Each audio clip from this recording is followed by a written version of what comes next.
Hey guys, good evening, नमस्कार, शुभ संध्या। कैसे हैं आप सब लोग।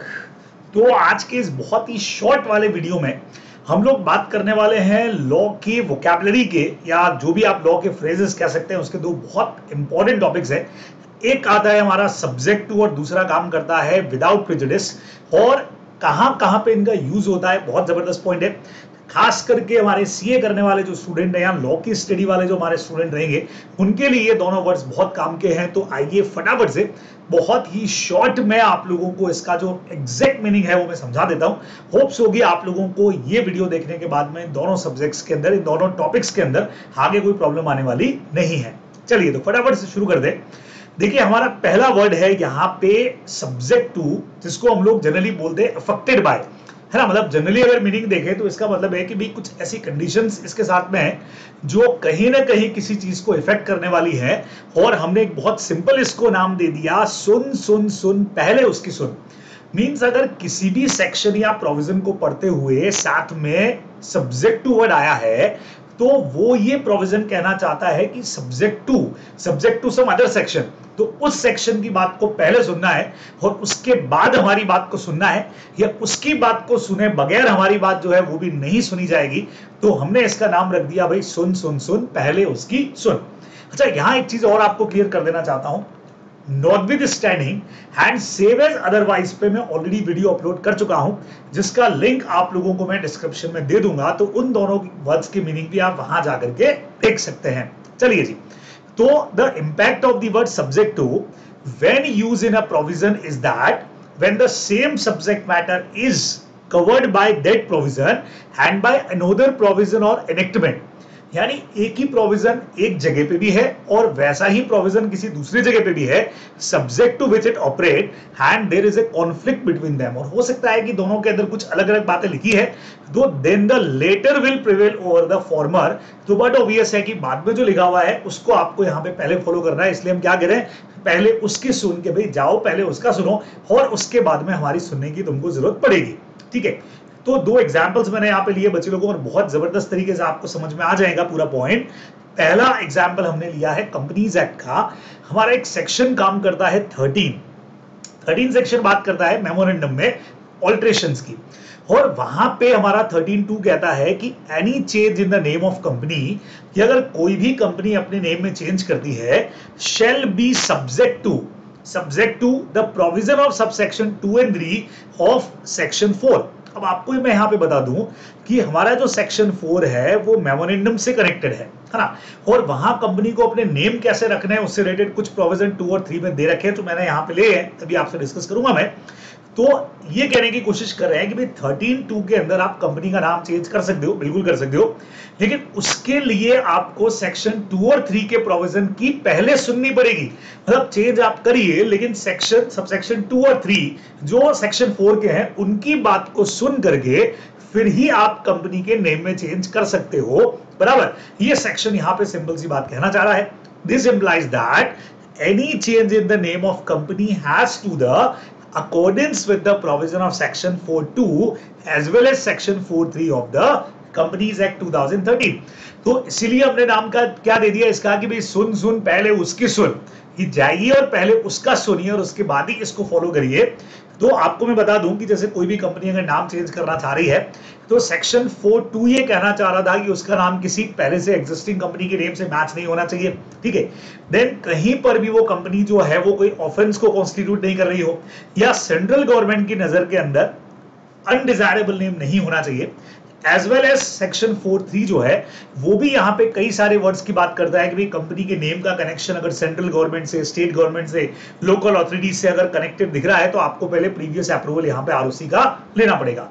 तो इट मीन सेक्शन 13 बोलता है कि अगर आपको कंपनी के नेम में चेंज भी करना है, तो सेक्शन 4 का सबसेक्शन 2 और 3 के प्रोविजन को पहले फॉलो करना पड़ेगा। नेम चेंज करके भी आप इनके जैसा कोई भी नाम नहीं रख पाओगे, ये प्रोहिबिशन रेस्ट्रिक्शन तो तब भी लगेंगे, बराबर। तो ये सब्जेक्ट 2 का मतलब हो गया कि भाई 13 को फॉलो करना है तो जाओ पहले उस सेक्शन को भी फॉलो करो। सेम बचे लोगों, यहां पे एक एग्जांपल हमने और लिया है, सेक्शन 109 कंपनीज एक्ट 2013 का ही, जो हमारा डिमांड फॉर पोल का है।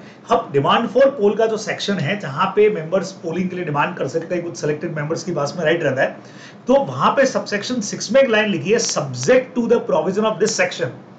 अब यहां पे किसी और सेक्शन की जगह ये लिख दिया गया कि इसी सेक्शन के सारे प्रोविजन पहले फॉलो होंगे। The chairman of the meeting shall have power to regulate the manner in which the poll shall be taken.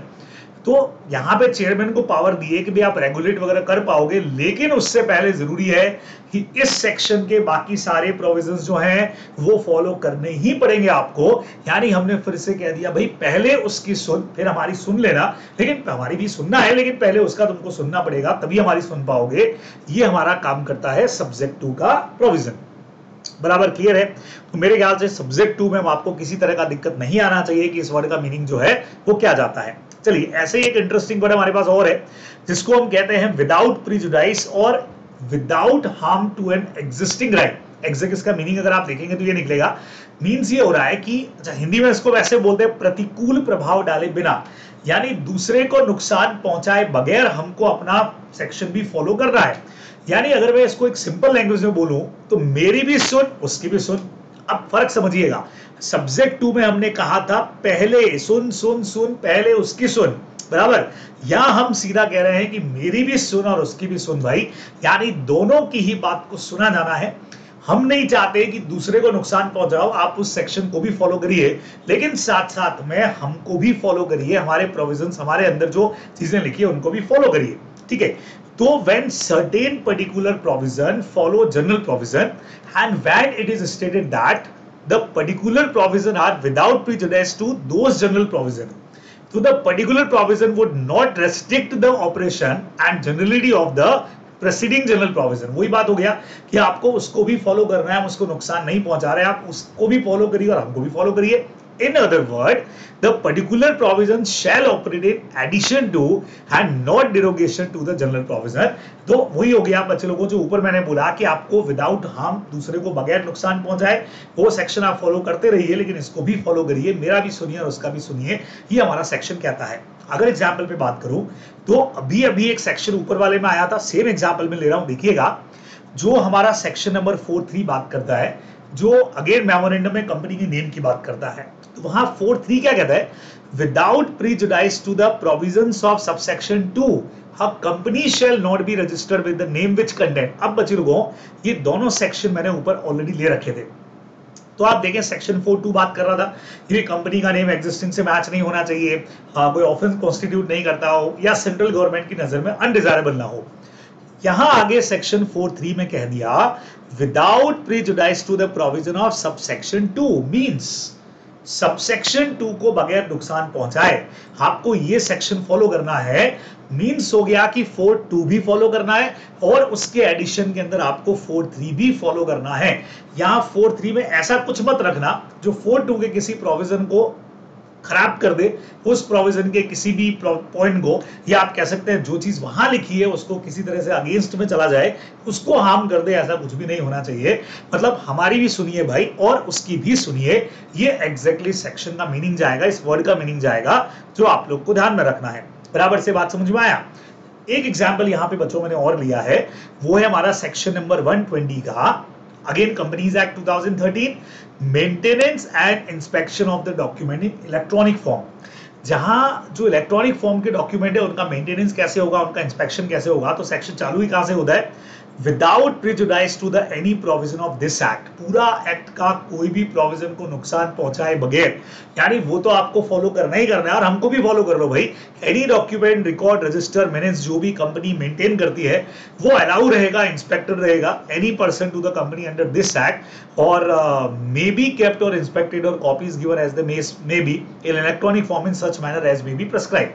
तो ये सेक्शन ये कहना चाह रहा है कि भी इस पूरे कंपनीज एक्ट में इससे रिलेटेड कोई और प्रोविजन दिया है तो आप उसको भी फॉलो करिए और हमको भी फॉलो करिए। Without prejudice to any other provision of this act, कोई भी डॉक्यूमेंट, रिकॉर्ड या रजिस्टर या मिनट है required to be kept by the company, जो कंपनी मेंटेन, तो अलाउ रहेगा, अलाउ टू इंस्पेक्टेड, तो इलेक्ट्रॉनिक फॉर्म में भी हम उसको अलाउ करेंगे जो भी मैनर यहाँ दे रखा है।